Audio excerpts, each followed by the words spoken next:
If you're seeing this video, then you have purchased a sled that is longer than 60 inches long for your rails. So just wanted to explain how these go together. If you notice, they come in two different lengths, and you'll see on the bottom of them, you will have a red set and a blue set. And if you notice on the blue, on both of them, you'll have an overlap of the bar, and you'll also have an overlap here. So basically you'll match up the colors, and in the box, you'll have a little bag here. Inside your little bag, you'll have some screws, some extra screws, and you'll also have some extra stainless screws as well. So the way this works is you would match your colors up. I do match these and fit these before they leave the shop. And what you do is take and just put your screws in. They will line up. Put them in the holes here, and you'll also have a little wrench inside there. So basically you just take and tighten those down. And it doesn't take much. You don't have to go too tight with them. So you just take and get them in there and tighten them down just enough to where you'll notice here that it'll suck the bar down to the bracket itself. So you don't want to have any kind of gaps or anything in there. So, and you can use the other sides here. So you'll use these as just reference, just to see what kind of gap you should have, if there's any.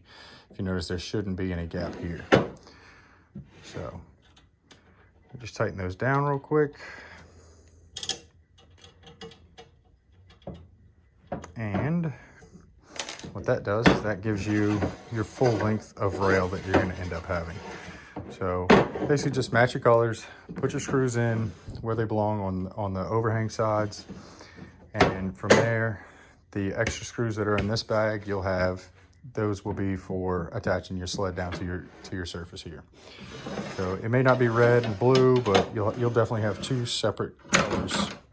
Those two rails are mated up in the shop here before they leave, so that they fit. They give you the option. You notice here, it looks like there's a little gap, or there's, it looks like there may be a bump or something like that, but you're not going to have any issues with that, simply because it is built like a roller coaster. So you can slide it, and if you notice, it slides very smooth over that gap. What I do recommend though is after you put these together, once you get them together and you put them on your flat surface, I would say take these and flip them one side to the other.